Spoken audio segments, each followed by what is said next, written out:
1943, Canada. At the first Quebec conference, Allied chiefs were planning new strategy. Expecting European victory in a year, the Allies now marshal their forces against Japan. The president knew that distances had put a premium on long-range air power. To strike Japan, he had a new weapon. Roosevelt promised 200 B-29 Superforts by March 1944. Inside the Chateau Frontenac at the Joint Chiefs Conference, General Arnold proposed to pierce the inner zone of Japan's homeland with the unbuilt bombers from bases to be erected in China. It was a bold plan. At the time of the Quebec Conference, we only had 11 Superforts. Hap Arnold's motto was to become famous. He announced, "The difficult we do immediately. The impossible takes a little longer." There were only 7 months to keep the promise. It was a race with time.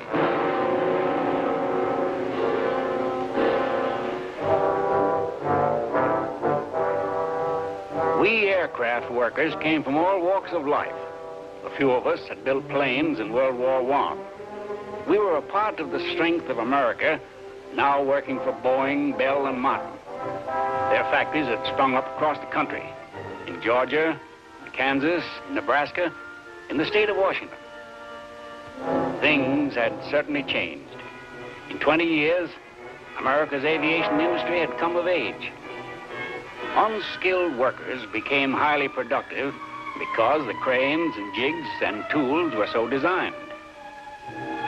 Boeing engineers helped us make a new wing that could carry more weight faster and higher than any we'd ever built. In each plane, there were 55,000 numbered parts. Thousands of miles of wiring, 1 million rivets. From its transparent nose to its tail, this was a complicated machine. Nevertheless, the Air Force ordered the assemblies like pieces for a giant jigsaw puzzle. By December, only 4 months after the president's promise, we put together 35 Superforts. Then, every hour of every day, identical miracles of modern machinery were brought together. We workers witnessed an inspiring sight, a welding of vision and reality, of free men and their need for peace, of national defense and American industry. Building the Superfort was the climax in the history of man's conquest of the air.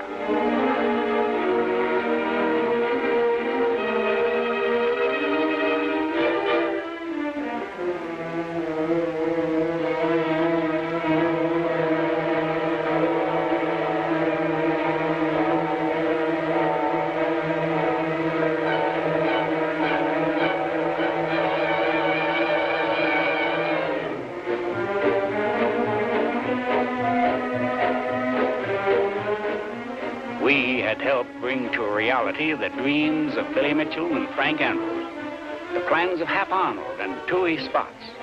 Thus, the 99-foot-long aerial giant, spreading 141-foot wings, was born. By the end of January, 142 Superforts were accepted. 3/4 of America's promise, and our pipelines were full. Here were 65 tons of fighting fury, the biggest, fastest and most powerful bomber in the world. Now our sons and brothers could take the B-29 to war.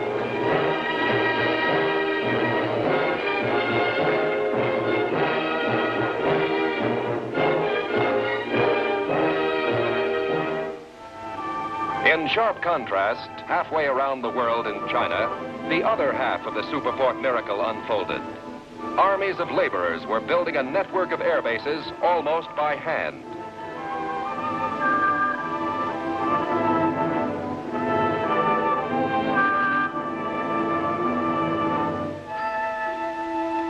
These lean, sinewy Chinese, measuring their work by the remaining Earth pyramids, wrote a magnificent chapter in the saga of the Superfort, 2,000 years after their ancestors had built the Great Wall for the defense of China. Here were the same primitive methods, baskets and hose, muscles and goodwill, and wheelbarrows which squeak to keep imaginary devils away. With the machinery of only their million hands, stone by stone was patiently set. A modern Chinese wall was taking shape.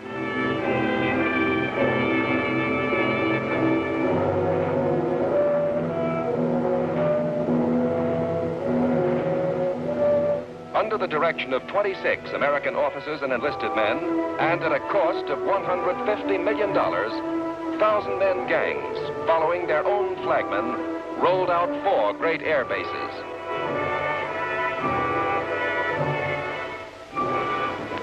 April 24th became a day for us in the 20th Bomber Command to remember. General Saunders and Colonel J. Carman led the B-29 parade into Chengdu. Nearly all the immense airfields were ready for business. They had been built in only 3 months. Here was our superfort.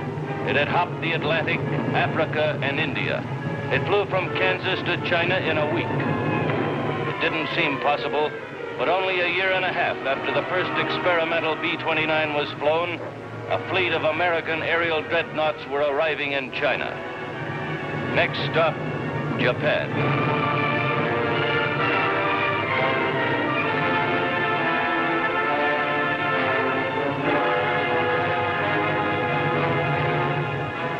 Within 10 days, our Asiatic strength was 130 superforts. Directed by the Joint Chiefs of Staff because of our long range and power, we were the first units of the 20th Air Force. The President's promise was being kept. With more superforts on the way, the runway builders never stopped. In China, a land of miracles, unskilled hands were pounding out a path to victory. Meanwhile, in Japan, 1,500 miles to the east, other hands had forged a modern war machine. Geared for war since 1928, their production rolled on. Like the Germans, they believed their empire invulnerable. Since Pearl Harbor, steel capacity had doubled. 1/3 was hammered into ships, ships to exploit conquered lands, ships to support far-flung military forces. Though suffering from shipping sunk by the Allies, Japan maintained the world's 3rd largest merchant fleet with continued launchings.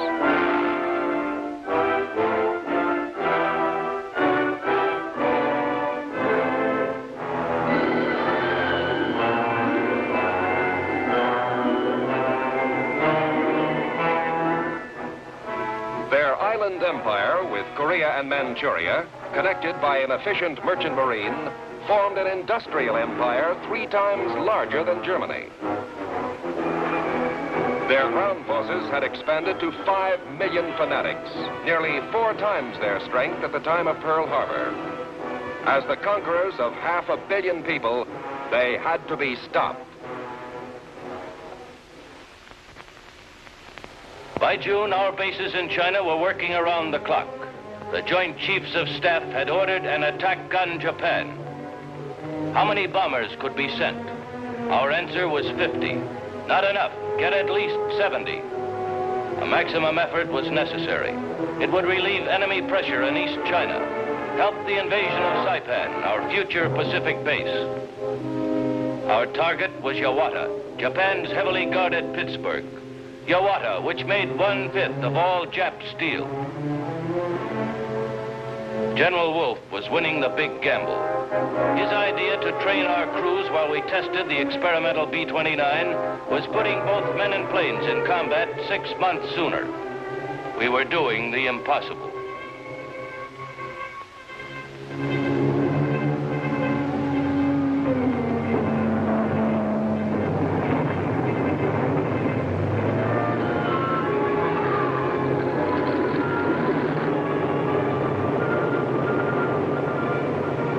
Stratemeyer, the theater air commander, and Wolfe watched 68 superforts become airborne. Almost the entire force ordered for this historic mission.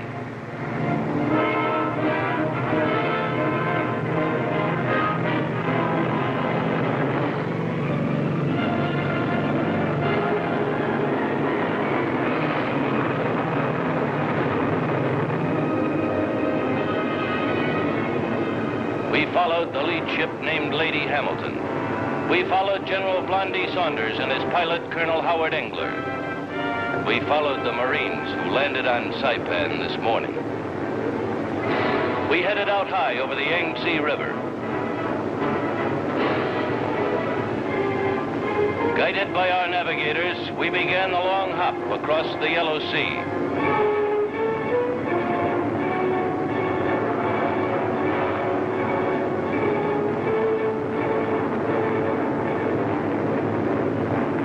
Landfall, Japan. The enemy was waiting. Up came heavy, bursting flak. Nearly 5 miles below lay the sprawling mills that armed the Japs. Jimmy Doolittle had said we'd be back. And we were.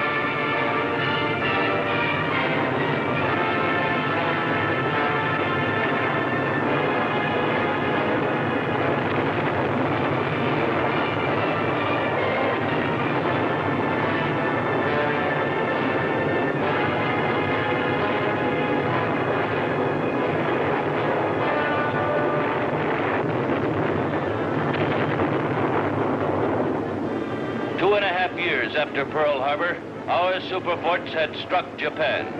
Land-based planes dropped bombs through clouds on Yawata. Damage was done to the Kokura arsenal.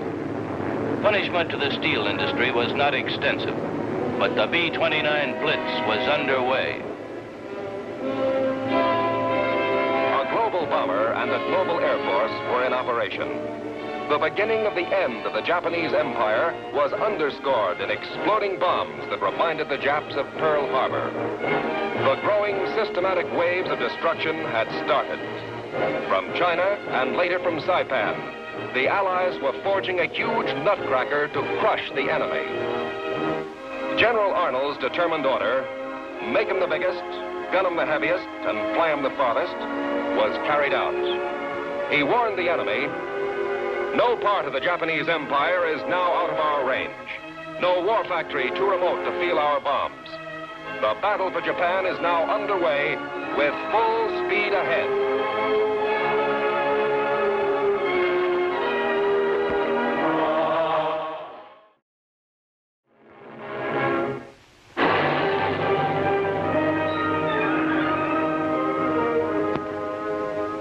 June 1944. The English Channel. A bridge of Allied supply ships streamed into Normandy, and the beachhead grew. A week after D-Day, 500,000 men and their weapons had landed in France. Strengthening the beachhead by advances up to 20 miles, their goal was victory in Europe. Our aviation engineers had followed the assault waves in. Work began on the landing strips as soon as we unloaded our equipment. Some emergency runways were ready for operations in 6 hours. Around us, the Signal Corps boys strung up over a mile of wire every minute. Communications, reinforcements, and supplies were building up for a powerful offensive designed to break out of the bulging Normandy pocket. We pushed south to gain elbow room. But the planned advance by First Army Commander General Bradley was falling behind Eisenhower's timetable. We kept jabbing toward San Lo in rough hedgerow country, a stubborn struggle against strong enemy resistance. The Germans, although one counterattack was smashed, rallied again. They ordered up crack parachute regiments and panzer divisions to seal off the Allied beachhead. Hitler ordered his divisions to hold and force a stalemate. Methodically, they scoured the front with fire to prevent any break through San Lo.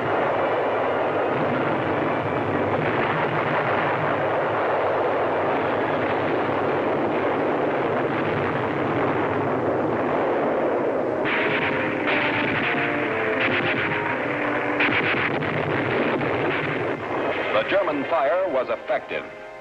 Roads and communications blocked, the Allied advance far down the line came to a halt.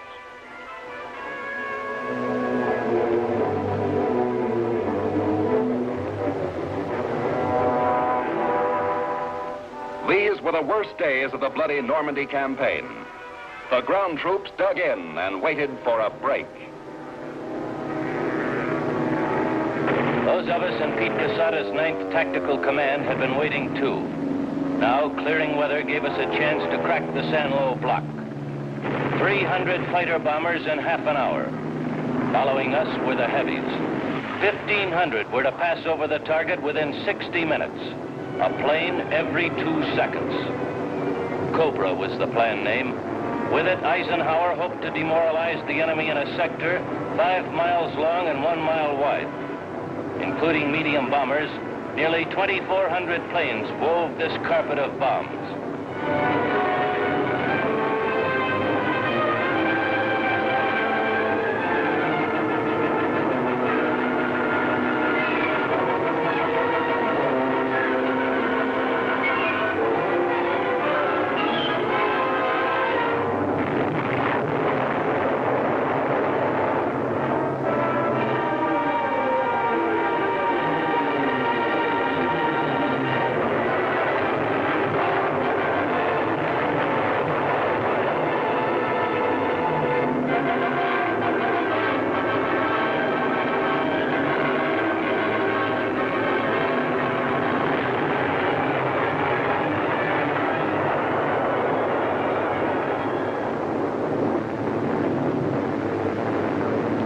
The carpet bombing worked.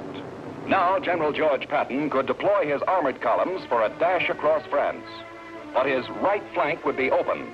So he made a deal with air for close support. Assured that General O.P. Wayland's 19th Tactical Air Command would provide fighter-bomber protection, Patton plunged towards Germany, 400 miles away. This signaled the start of air tank warfare with extraordinarily successful results.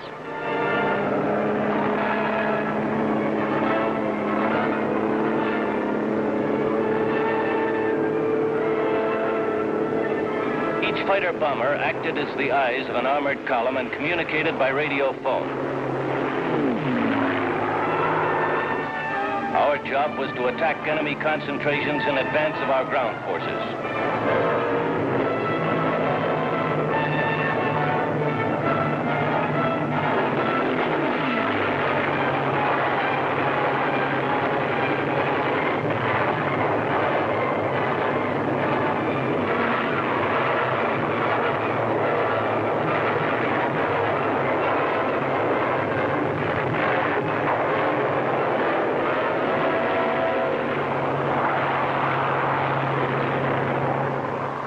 By early September, the Allies, clear of the hedgerows and in command of the situation, now pursued the enemy.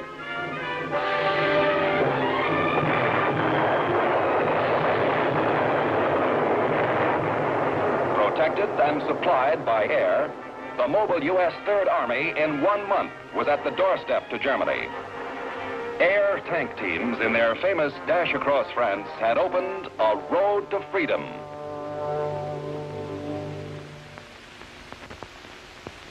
For the first time in military history, an entire German division quit fighting because of pressure from the air.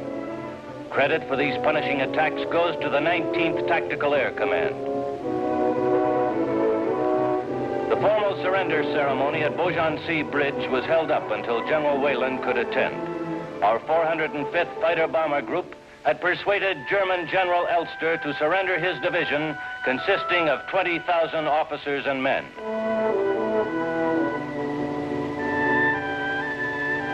Major General Robert Macon represented the Allies in this unique ceremony. As for the German and his troops, they were the victims of 3 weeks of incessant air attacks which had protected Patton's right flank. Accordingly and appropriately, General Wayland, head of the 19th Tactical Air Command, proudly represented his outfit at the ceremony. Their strafing attacks especially helped cage the enemy spirit. From England and the continent, the directive under which we opened our autumn campaign put German oil in first priority. Next on our target list came munition plants, transportation, and aircraft factories. Our orders were to flatten what was left of enemy war production.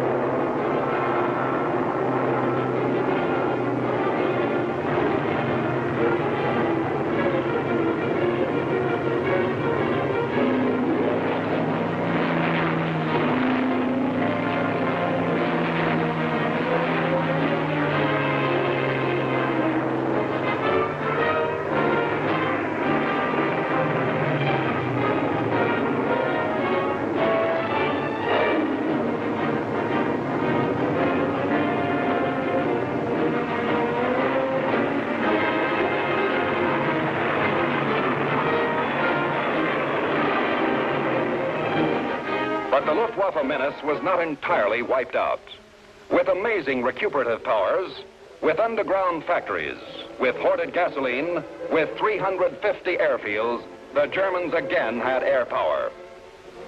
General Spaatz reported to Washington that the German Air Force had more fighter planes toward the end of 1944 than ever in its history.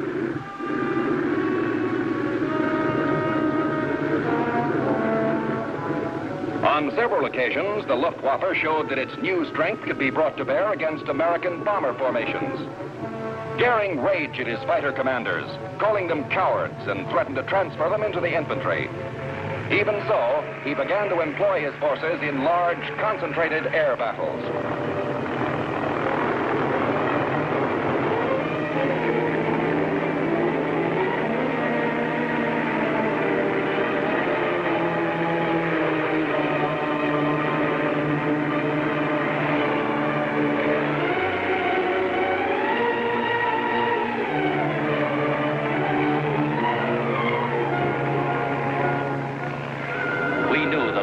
Was desperate. Nevertheless, 8th Air Force bombers pushed through to deliver our knockout punch.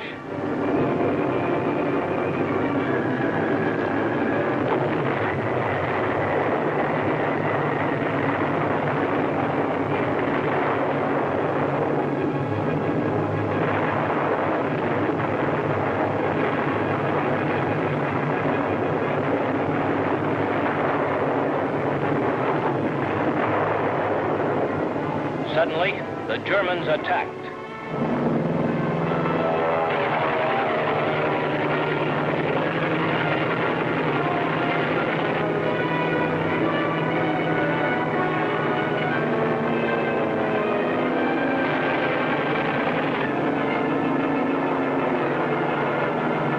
But American air superiority couldn't be shaken.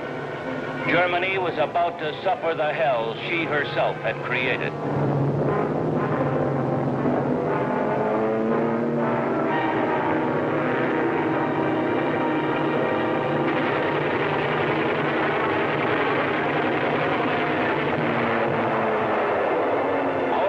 Calibers hammered the Luftwaffe into flaming oblivion.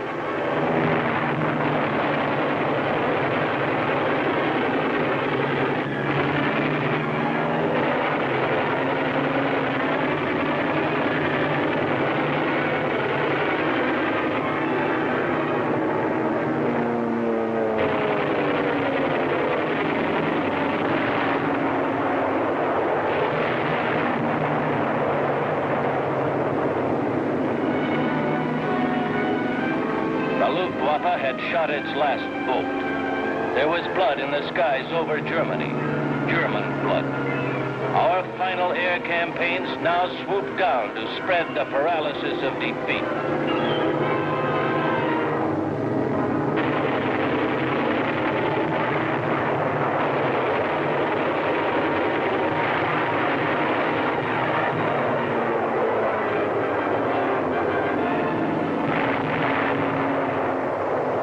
The war machine, led by ruthless men who had sought to dominate the world, was overwhelmed and crushed to a degree never before experienced in the history of modern war. With final capitulation by German leaders, a great war had been won. The men who won it, the Allied armies, navies, and air forces, had triumphed over a host of relentless, desperate, and powerful enemies. At the Berlin surrender, the U.S. Air Force was ably represented by General Spaatz, who helped lead the Allied air supremacy, which had trampled out the path to victory in Europe.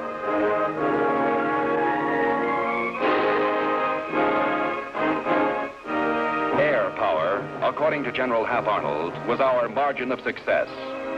On this VE Day, he reminded the free world never to forget those men who gave their lives for this victory.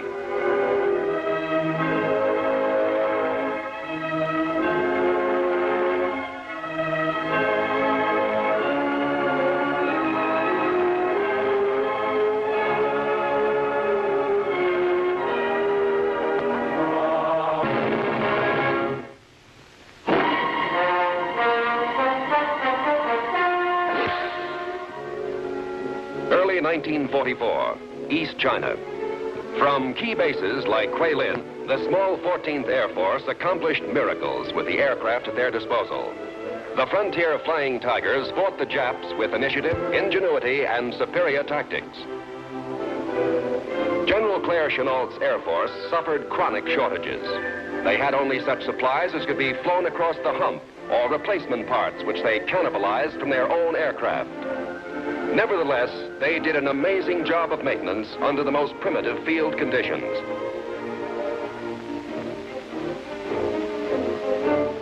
Despite the lack of gasoline, equipment, and personnel, they ran effective fighter and bomber operations along a 5,000-mile front. Then came June 1944, and the Jap offensive got rolling. When the Chinese armies could no longer protect our bases, we had to get out. During 7 terrible months, we had to evacuate 13 of our airfields, even the modern ones which thousands of Chinese had built for us under desperately trying circumstances. And so in East China, American bombs demolished American bases.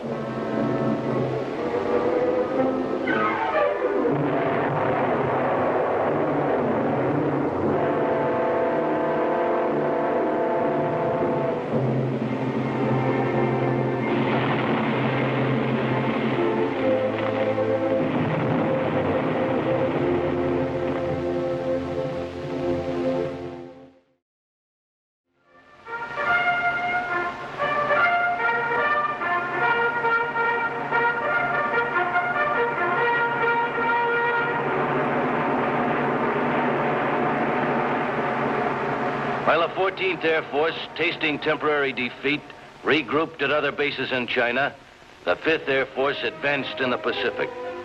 Liberators operating from captured fields like Biak now prepared the way for the Philippine campaign.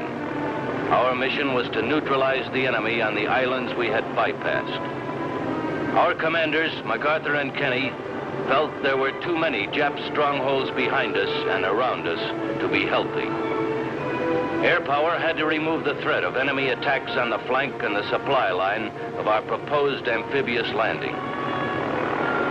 We were ordered to continually pound enemy concentration centers and sea lanes. In no previous Pacific operations did the preparatory phase cover such a vast area. To isolate the Philippines, our next battleground, we employed 4 battle-tested air forces. The 14th from China, the 5th, 7th, and 13th from Pacific Island bases like Biak, Anguar, and Morotai.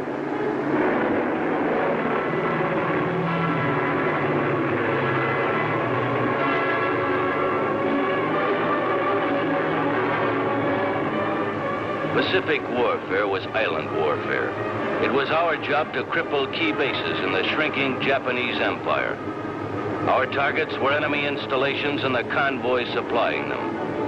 And so, island by island and ship by ship, we worked our way back to the Philippines.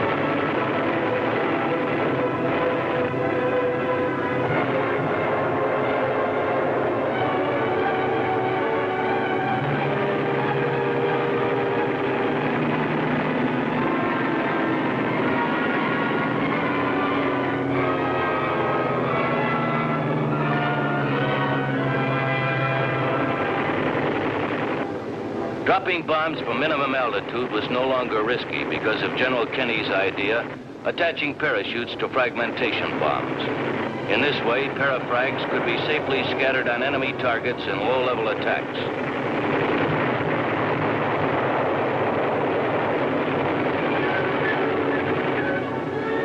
As the enemy built new airstrips to protect the Philippines, our concerted attacks from distant bases pounded them to rubble.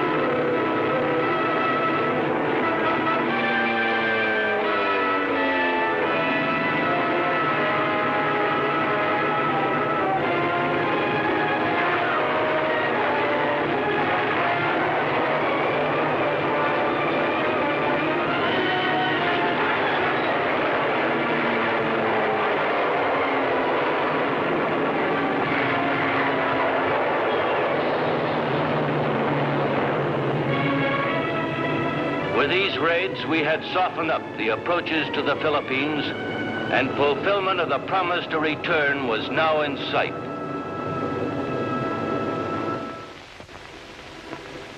On 19 October, an Allied armada of combatant assault vessels maneuvered in Philippine waters.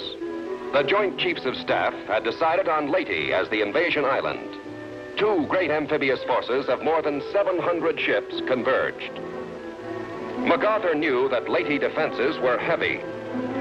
Nonetheless, the 10th and 24th Corps of the 6th Army headed for shore on schedule. America was keeping her promise to return. 260,000 Jap troops were scattered throughout the islands. From Leyte to Luzon, they tried to stop the Allies from liberating the Philippines. Japanese resistance was in vain. Allied troops advanced from island to island. In each case, the Allied landings were skillfully effected with boldness and surprise, but stubborn and prolonged fighting usually followed in the hills.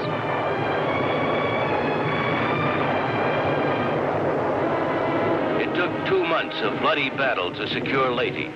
By January 9th, we were fighting our way on Luzon, towards Manila.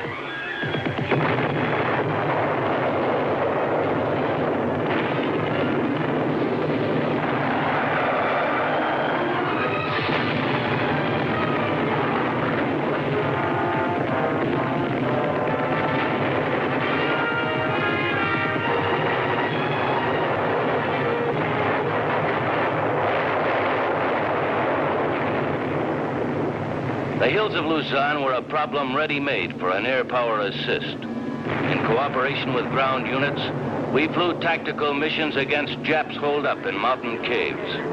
Ground radio control directed our bombing.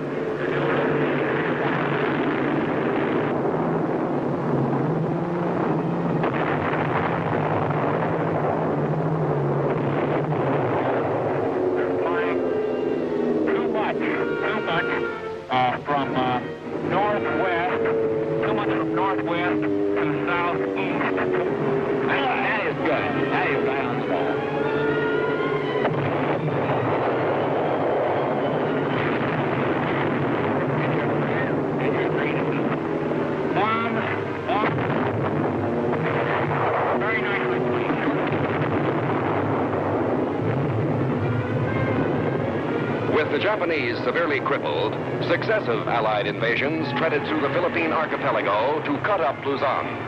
U.S. troops and Philippine guerrillas under MacArthur's direction fought many battles supported by General Kenny's Air Force. Next came the Rock. Corregidor had special meaning for General MacArthur. He remembered Skinny Wainwright and his men who had suffered 5 months of battle, 28 days of siege, surrender, and the death march. For them, there was a score to settle. The most spectacular air action of the Luzon campaign was this pre-invasion bombing and recapture of Corregidor. General Kenny had proposed that it be retaken from the air. The blitz started January 23rd with the 13th Air Force dropping 500-pound bombs. The 7th Air Force hit the target from Palau. Veterans of the 5th Air Force joined in hammering the guardian fortress of Manila Bay.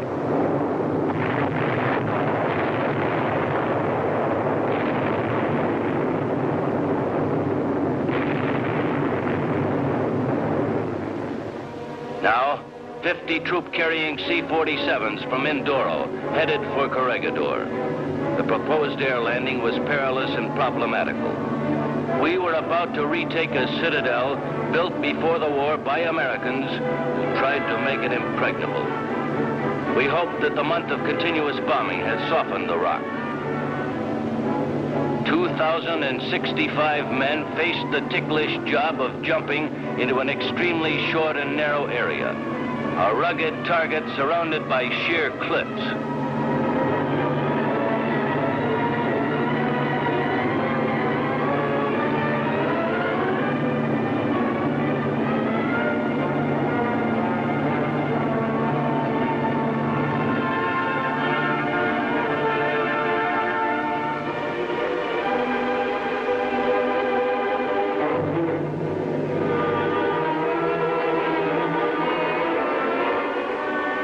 plan to drop on topside worked. We only found scattered opposition. But in making the perilous jump, 19 Americans were killed, 203 injured.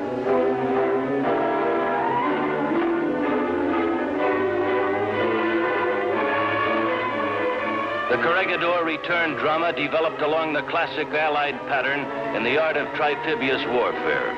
All the tools and specialists of air, ground, and naval forces had been pooled together to achieve victory. On February 27th, organized resistance on Corregidor ceased. It was appropriate that on the same day, we returned control of civil affairs to the Commonwealth Government of the Philippines. Within the week, 12 American officers, all veterans of the fall of Corregidor, headed by General of the Army MacArthur, returned to the Rock. They came to pay formal tribute to troops of the 503rd Paratroop and 34th Infantry Regiments who captured it. In his remarks, MacArthur said, "Hoist the colors and let no enemy ever haul them down."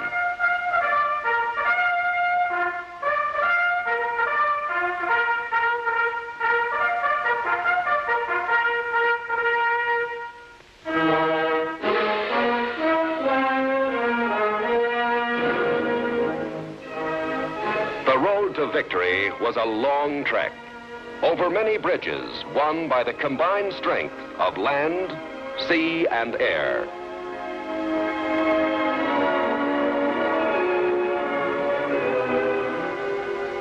Leading the way in pushing the Jap aggressor back to his home islands and crushing his dreams of empire was the United States Air Force.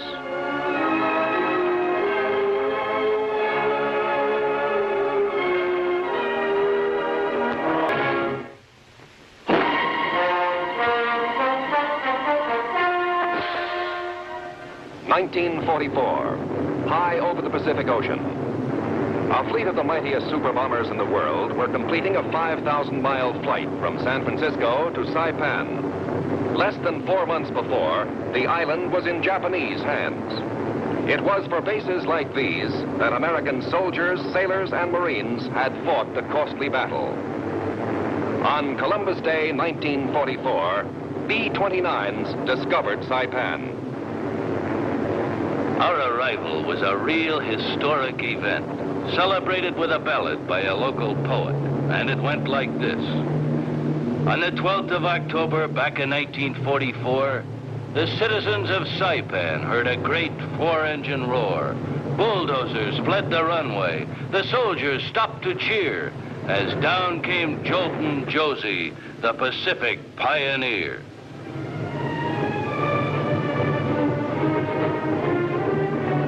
It was a great day for the aviation engineers and service groups who had hacked the airfield out of jungle. To them, Jolton Josie was a sensation who shamelessly stole the show.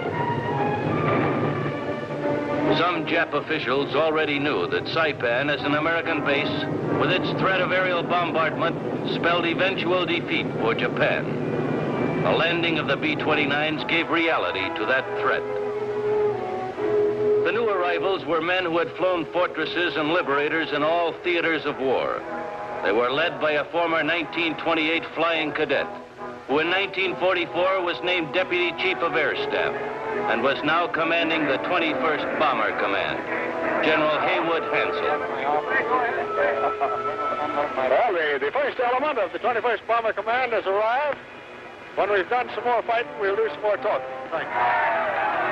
All over the Marianas, B-29s were getting ready to carry out the General's promise.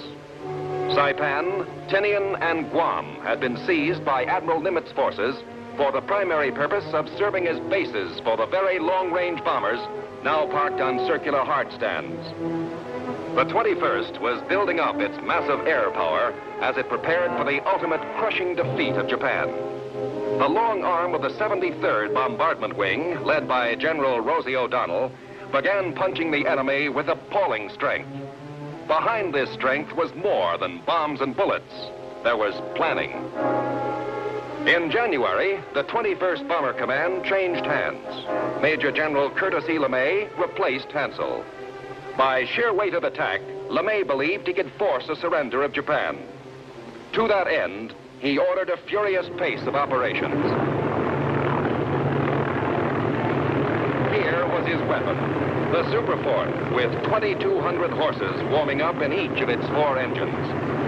Designed to carry more destruction and carry it higher, faster, and farther than any bomber before, the B-29s were like artillery pointed at the heart of Japan. Each plane was armed with 12 50-caliber machine guns, a 20-millimeter cannon, and 4 tons of bombs.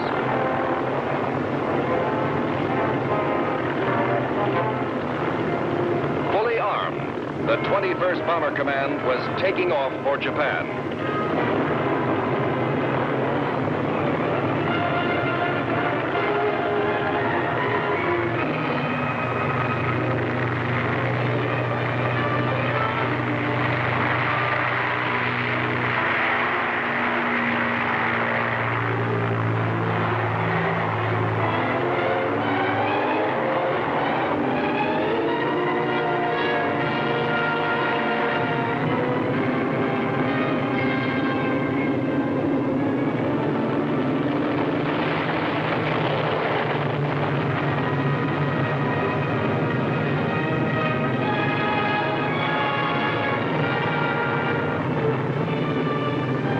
After day, LeMay sent his bombers out in 100-plane formations to hit Kobe, Nagoya, Tokyo. In 2 months, he increased the attack missions to 200 planes, building to an 800-plane climax. Jap raids had tried to stop the B-29s. They might just as well have tried to stop an onrushing typhoon.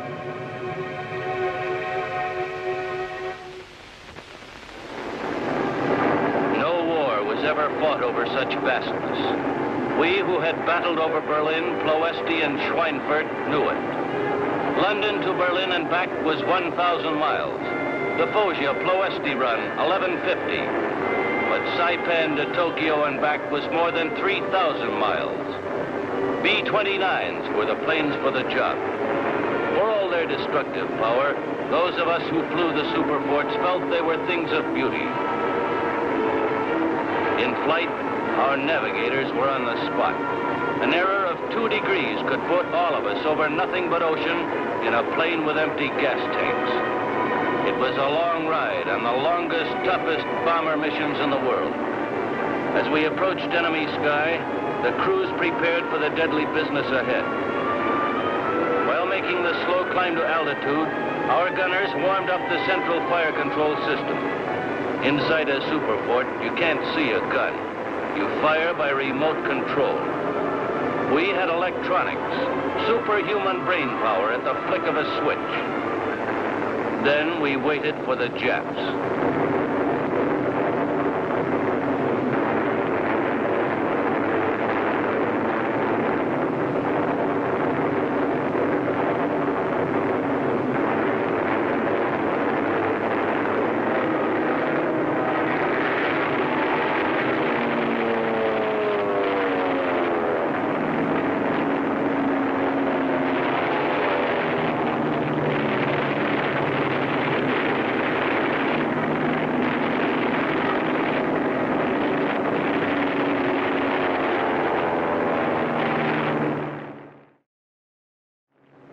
Initial point, Mount Fuji, meant we were 60 miles from Tokyo.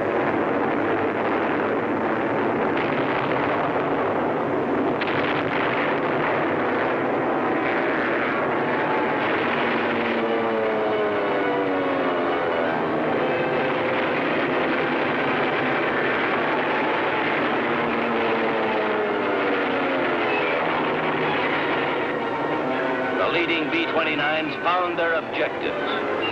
Now, below us, Tokyo. Tokyo, which the Jap High Command had boasted was outside the range of land-based American bombers.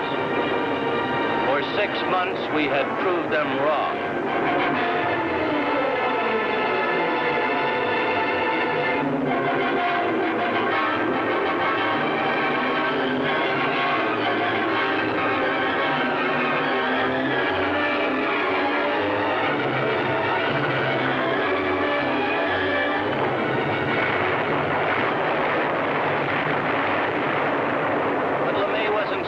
overjoyed with the results of these high-level precision tactics. Suddenly in March, he switched to low-level, nighttime, maximum effort fire raids. And Japan's dreams of world empire went up in a flaming inferno.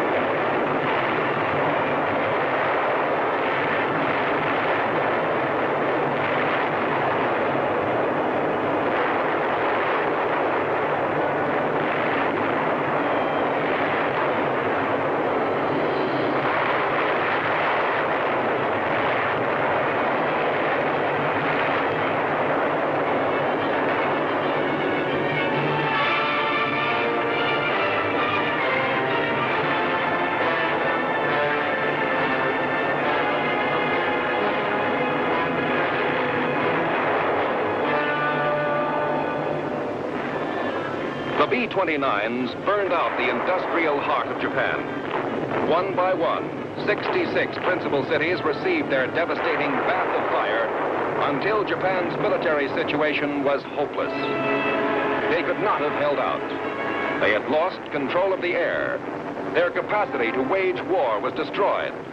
The fire raids had even killed much of their fanatical resistance. B-29s were making Japan bleed internally.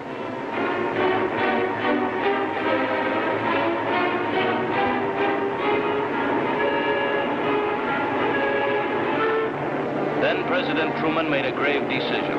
To deliver a special bomb, field orders were signed by General Twining.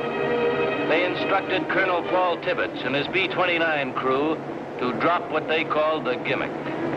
At 08:15 on August 6, over military target Hiroshima, Bombardier Major Farabee took over. He was about to drop the atom bomb.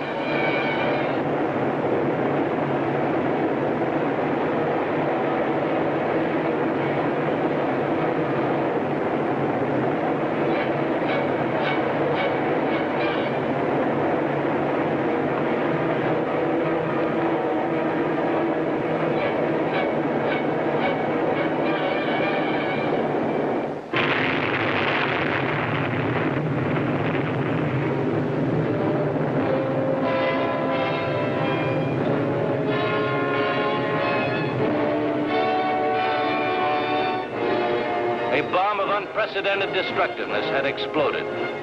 3 days later, a second atom bomb was dropped on Nagasaki. Atomic energy had made air power all important. Dread were the threats for the future. Strong the requirement for air power.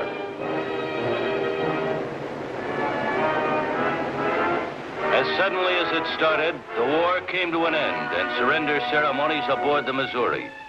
Without being invaded, without losing a foot of homeland, Japan was surely and utterly defeated. Before the atom bomb, before the Soviet entry into the war, Japan was beaten through the forceful application of Allied land, sea, and air power. The Japanese surrender had come so quickly after mounting the B-29 offensive and the atom bomb climax that advocates of air power felt our most optimistic predictions were confirmed. Fully recognizing the contributions by Army and Navy, General Arnold felt that air power's share in the victory may fairly be called decisive.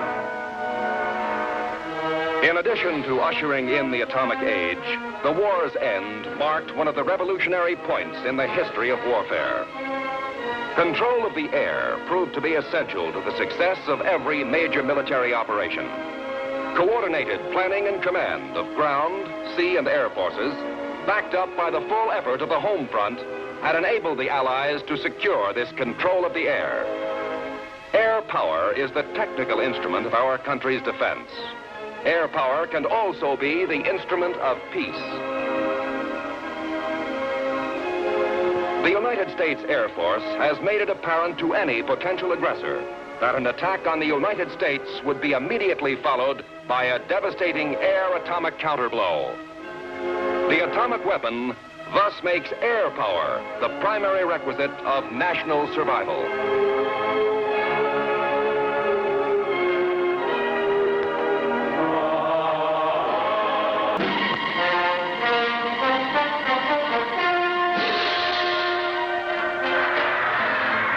August 1945. VJ Day. The Second World War at last is over. With the surrender of Japan comes the great moment of joyous relief after years of the anxieties and grief and horrors of universal war. In all of the Allied lands, this was a time of rejoicing after great victories. At San Francisco, there had been a momentous event. The people who lined the streets outside the Veterans Memorial Building were symbols of all the anxious people everywhere, who after two great world wars were waiting for their leaders to find the way to a lasting peace.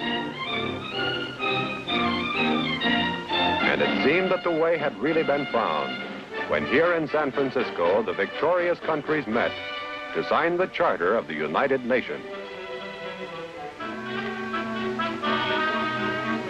Nationalist China was a member from the beginning. The signature of France symbolized Europe's longing to escape further ravaging by war.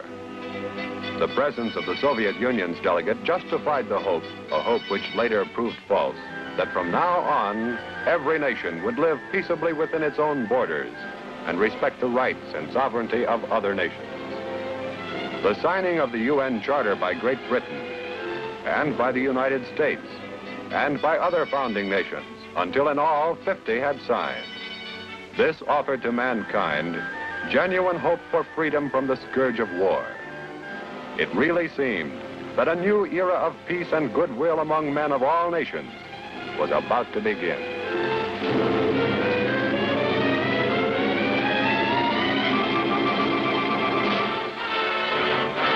As always in America after a war, there arose great public clamor to bring the boys home. Soon after VJ Day, transport vessels loaded with returning troops were arriving at stateside ports. All demobilization records were broken. The Army, which then included our air forces, was soon down to 20% of its wartime strength. The armed forces were like a boxer who wins and then quits training. Aircraft and air personnel of the Army Air Forces were speedily demobilized in great numbers. Thousands of aircraft were cocooned for possible future use, while thousands of others were either sold or broken up for their metal. From a powerful wartime force of 2 million men, our air personnel dropped to about 1/7 of that strength. Our recuperative powers remained, but our great strength in the air was suddenly hardly more than a memory. It had been the most destructive war in history. In large segments of the world, cities were in ruins. Business and industry were at a standstill. Countless people were homeless.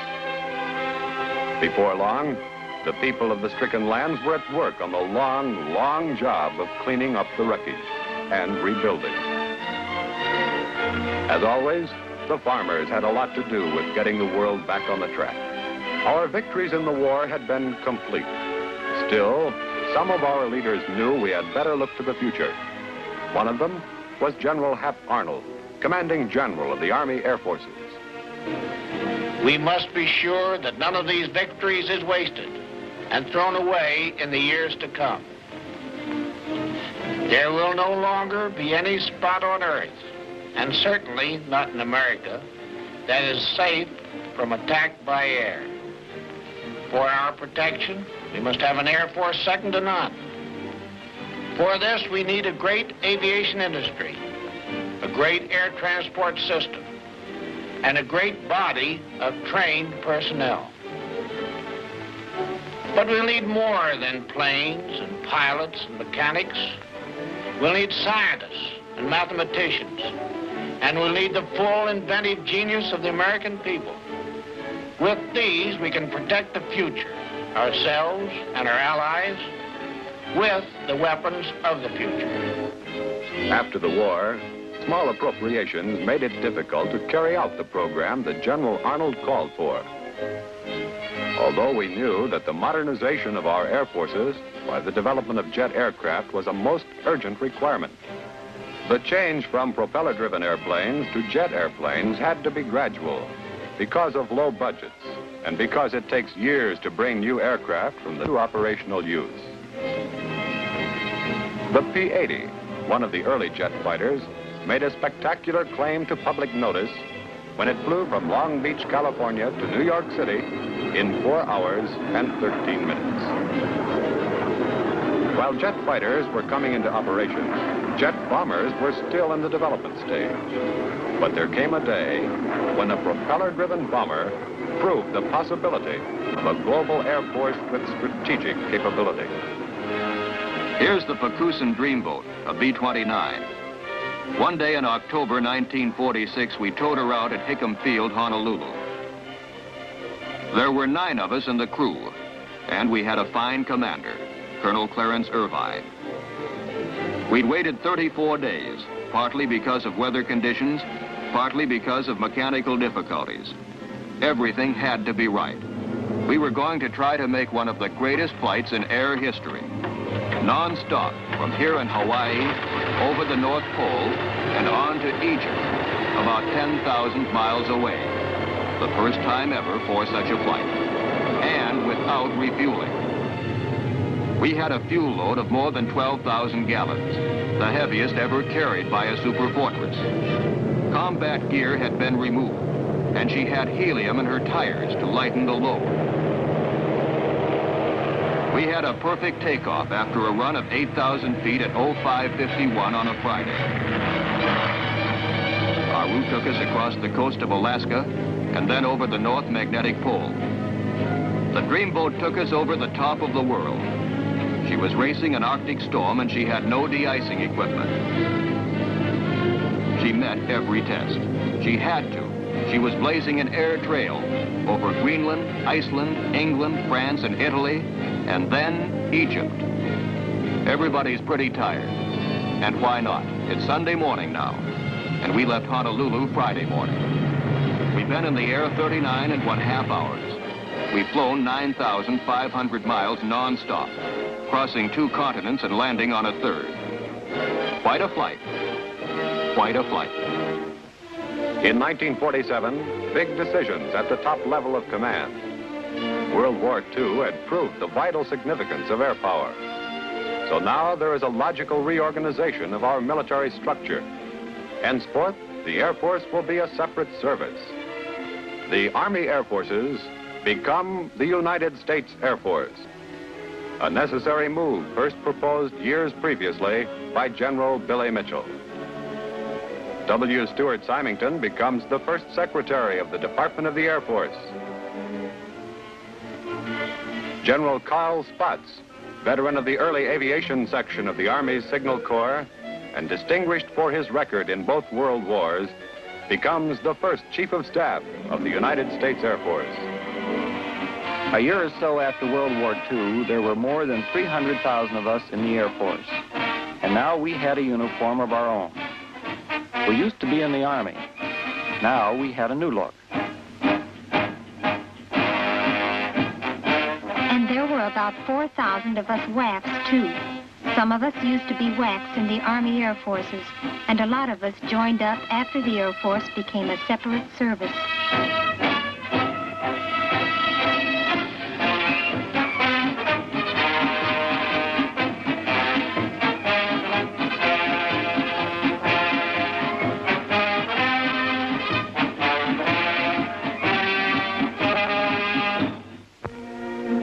In October 1947, at Muroc Desert Test Center in California, history is made by this aircraft, the XS-1, and its pilot, Captain Charles E. Yeager.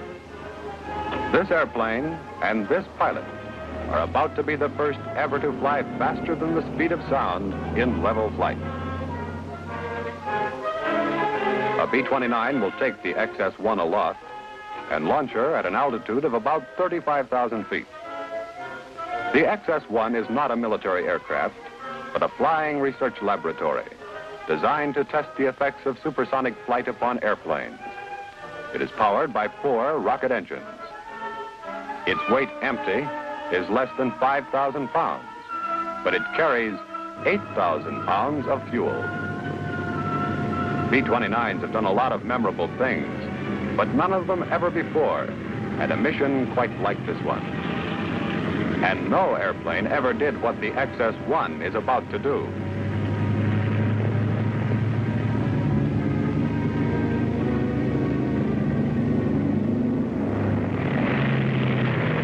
Cracking the sound barrier in level flight will be more than a spectacular feat. It will also give the Air Force valuable knowledge of the resources of new propulsive systems. Captain Yeager gets aboard the XS-1. It can't be a long flight he's going to have in the little aircraft. At full power, the flight can't last more than 2.5 minutes. But it's going to be a fast one.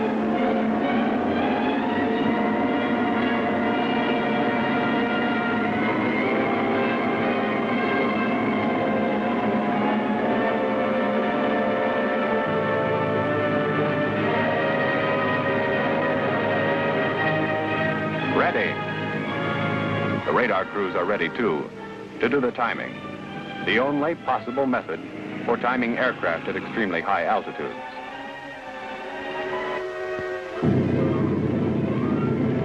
There she goes. A big moment in a history-making flight.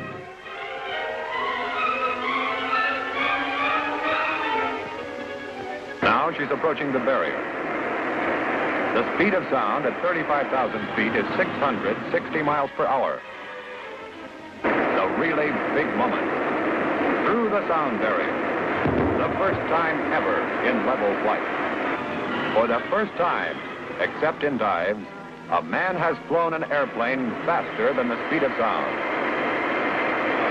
It earned Captain Yeager many honors, and the historic plane, the XS-1, earned a resting place in the Smithsonian Institution.